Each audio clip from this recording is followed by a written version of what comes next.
Como que o senhor vem acompanhando tudo isso que está acontecendo no país e onde que a gente pode parar, doutor?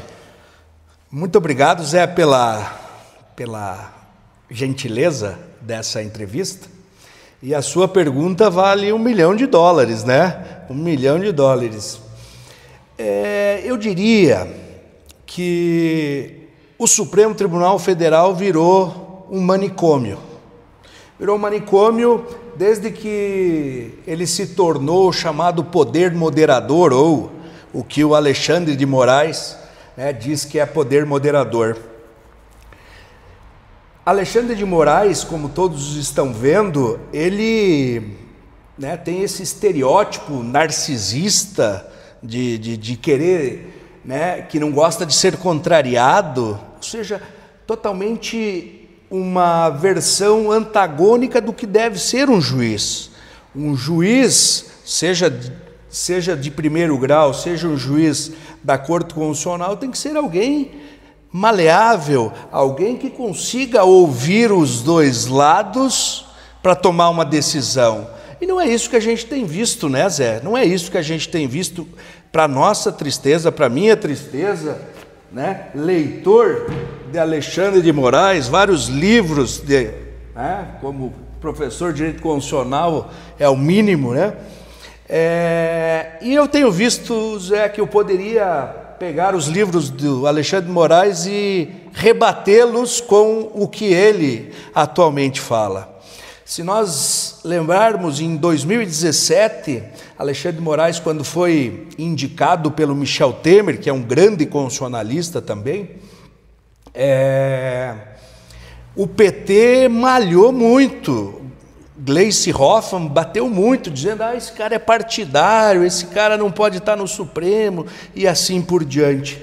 E a gente tem visto, então, que a tese que Alexandre de Moraes, Luiz Roberto Barroso e tantos outros, Gilmar Mendes e tantos outros ministros do Supremo Tribunal Federal dizem sobre o autocontrole, a autocontenção do Supremo, ou seja, o Supremo tem que ser autocontido, ele não pode agir, ele tem que ficar inerte, aguardar as coisas, as questões chegarem a ele para que ele atue, mas sempre com autocontenção, em respeito à separação dos poderes, em respeito à separação dos poderes, porque eles não são eleitos. Os ministros não são eleitos, diferentemente de quem está lá no Congresso, diferentemente de quem está na presidência da República.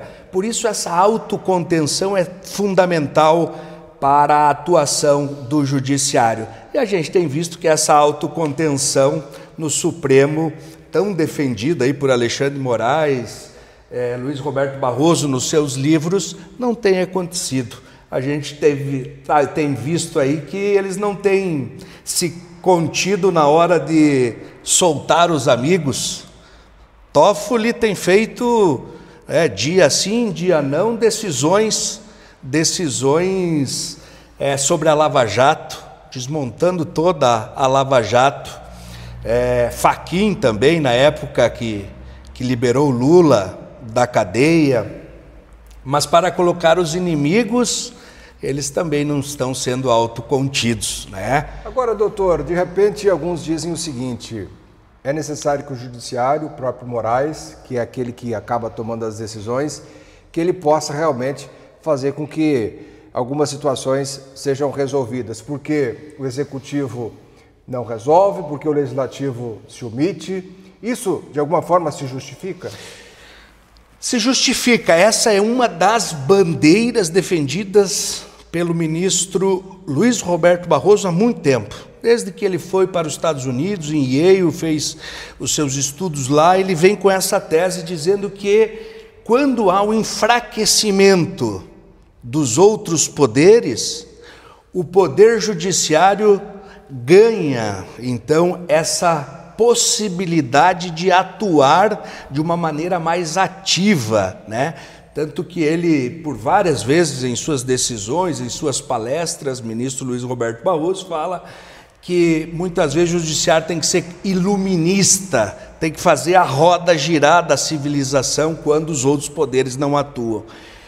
Eu entendo que bacana, é dessa maneira, mas com autocontenção. Não é porque a Constituição dá ao Supremo Tribunal Federal a possibilidade de atuar em quase tudo, que eles devem atuar em tudo. Tem vezes que temos que apartar o judiciário da política.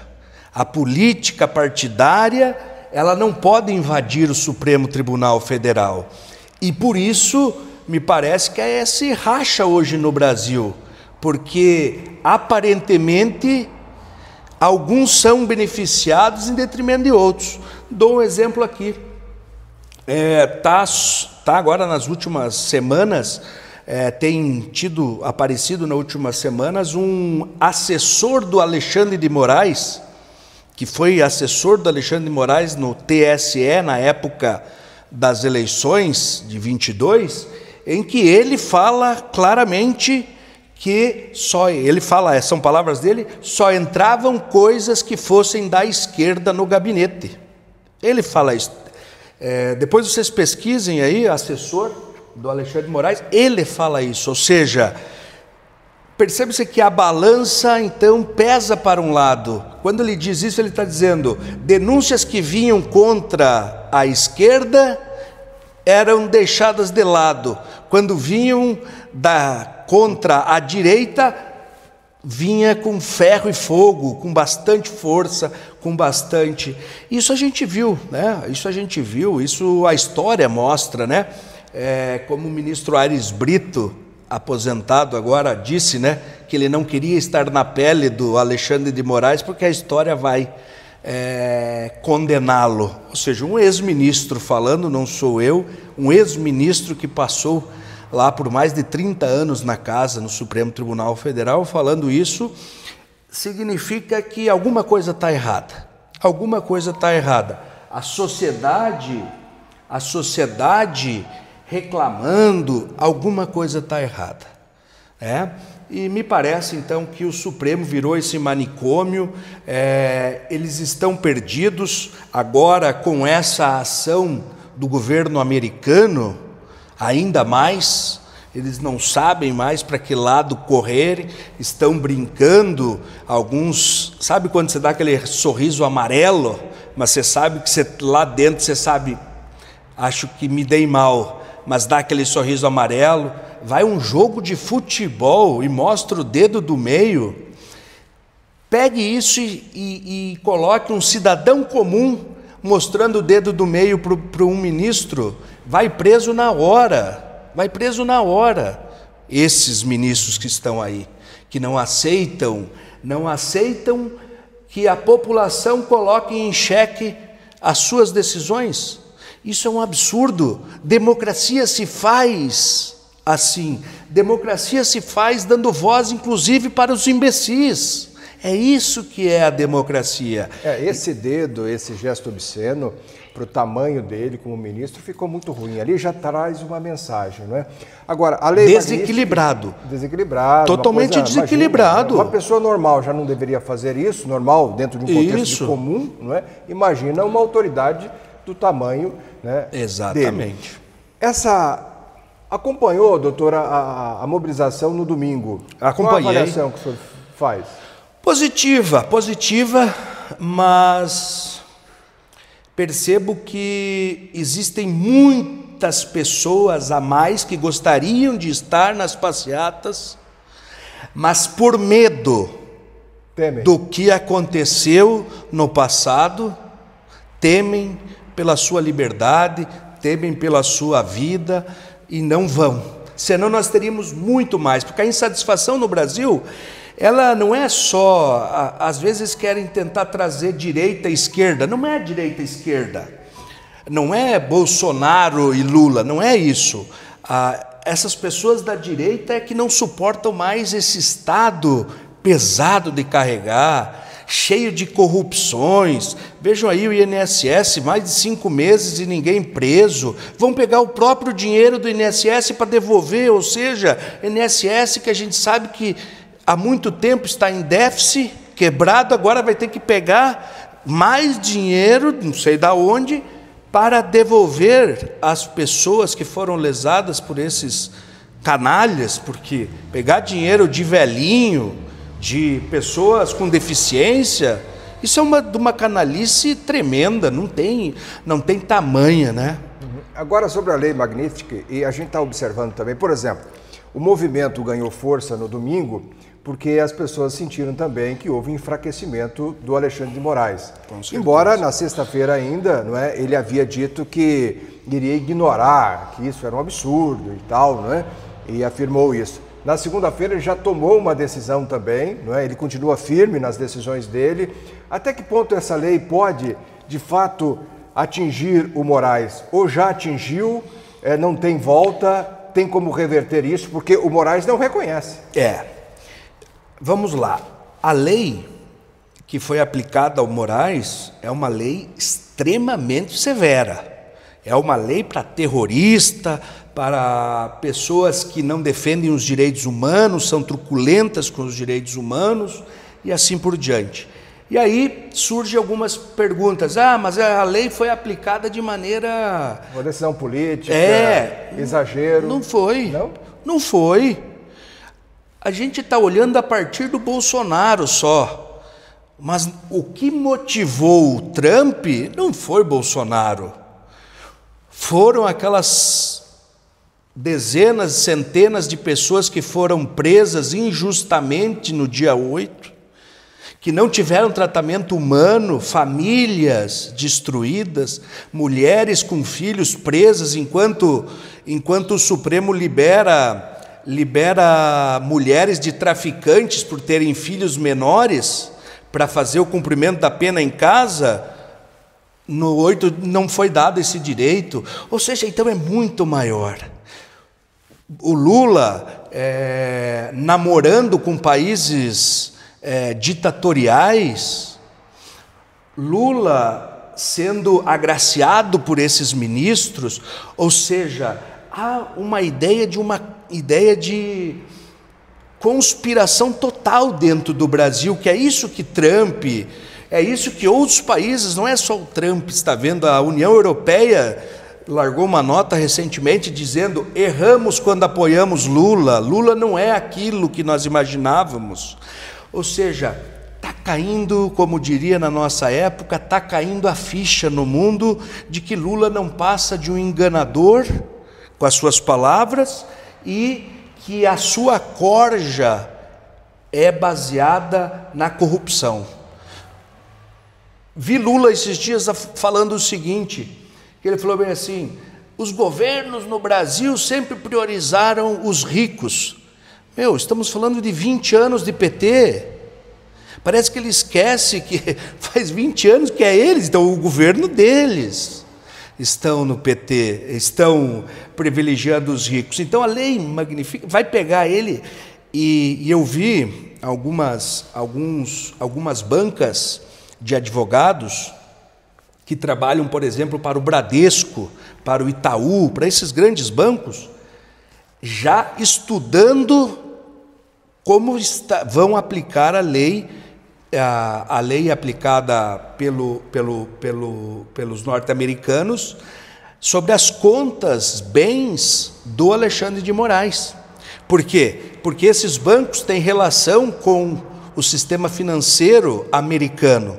Logo, aquela lei aplicada aplica-se a todos aqueles que estão nos Estados Unidos ou têm relações com os Estados Unidos.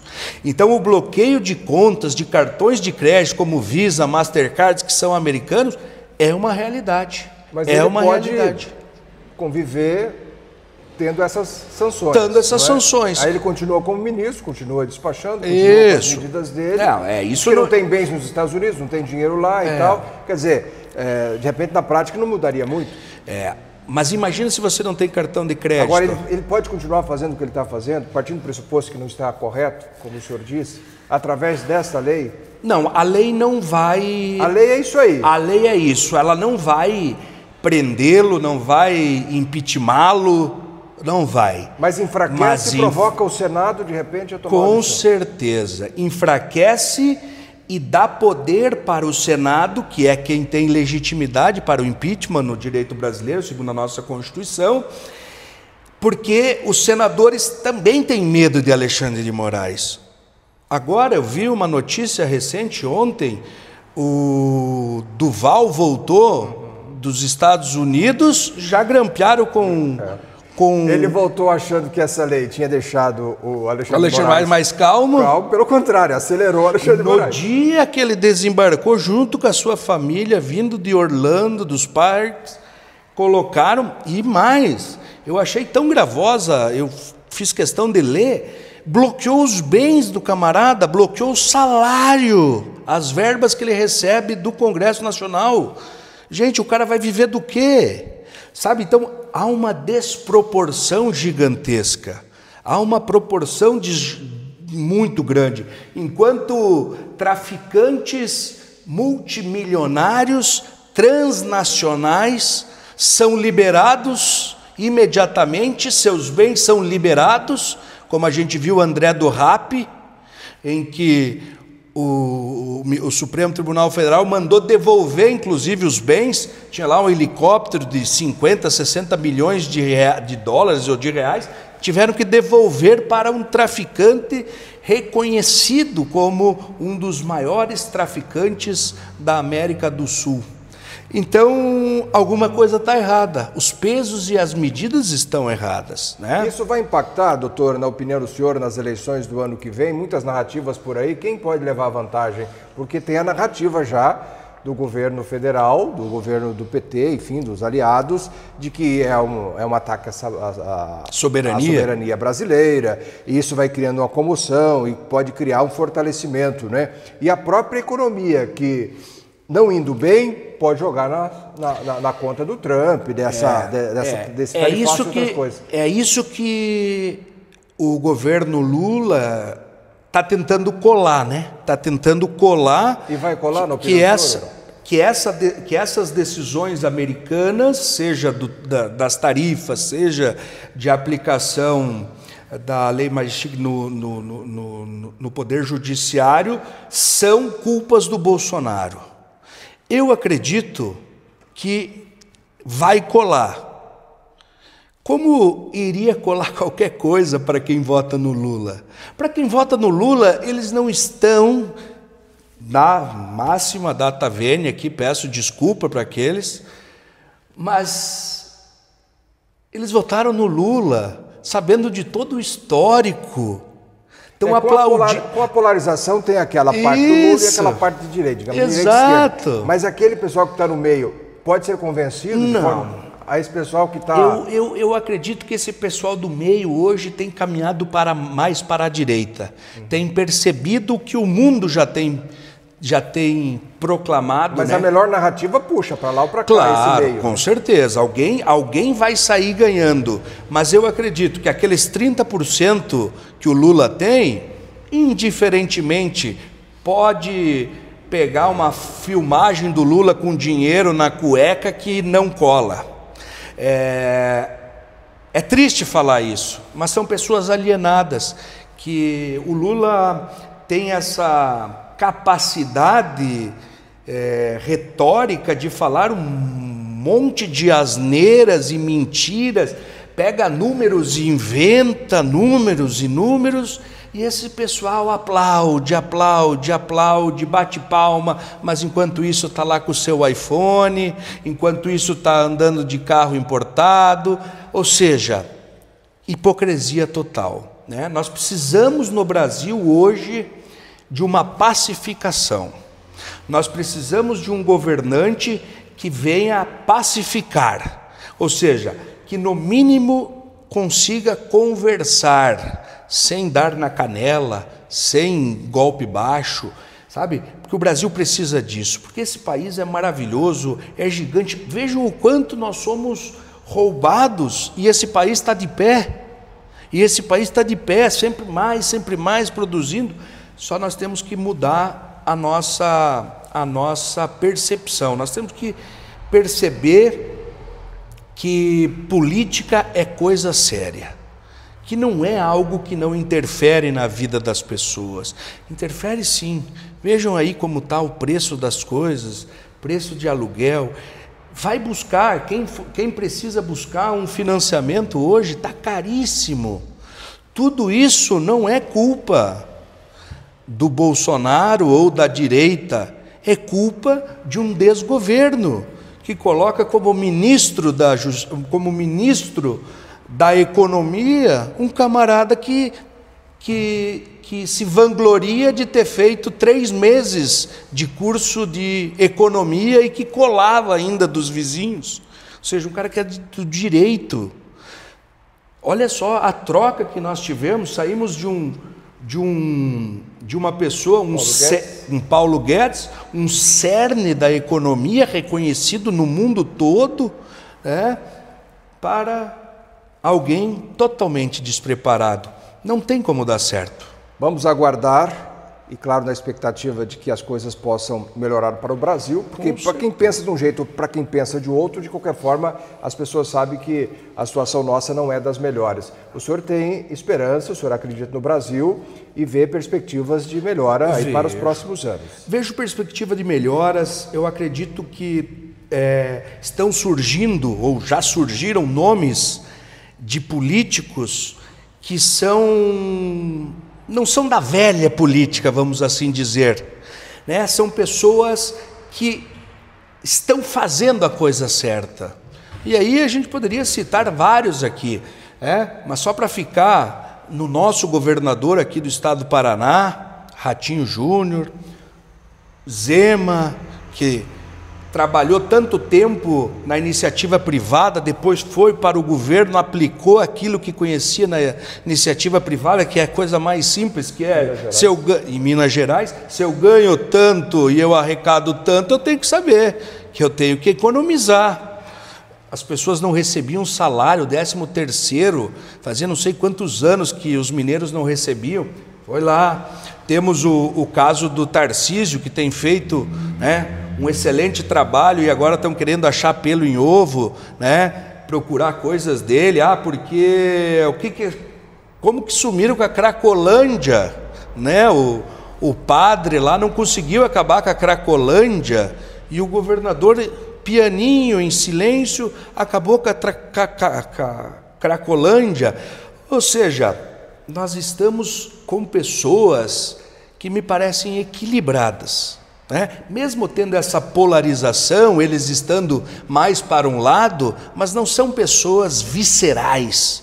Não são pessoas viscerais como são Lula e Bolsonaro. São pessoas, na minha opinião, mais equilibradas e que parece, então, que com isso me fazem sonhar com um país muito melhor aí nos próximos anos. E o Lula, se tivesse hombridade e tivesse respeito pelo povo brasileiro, ele não sairia candidato à reeleição, para que nós não tivéssemos, como os Estados Unidos teve, um Biden gagá, né? Eu acho que ele já tinha que passar essa bola. Se ele tiver respeito ao povo brasileiro e aos eleitores dele, ele não concorrerá. Muito obrigado pela entrevista. Obrigado você. Dr. Eduardo Tessaro, mestre em Direito Constitucional, também participando conosco. Lembre-se de inscrever-se no canal, participe, interaja, deixe a sua mensagem, o seu comentário. Esse é um espaço bastante democrático. Até o nosso próximo episódio.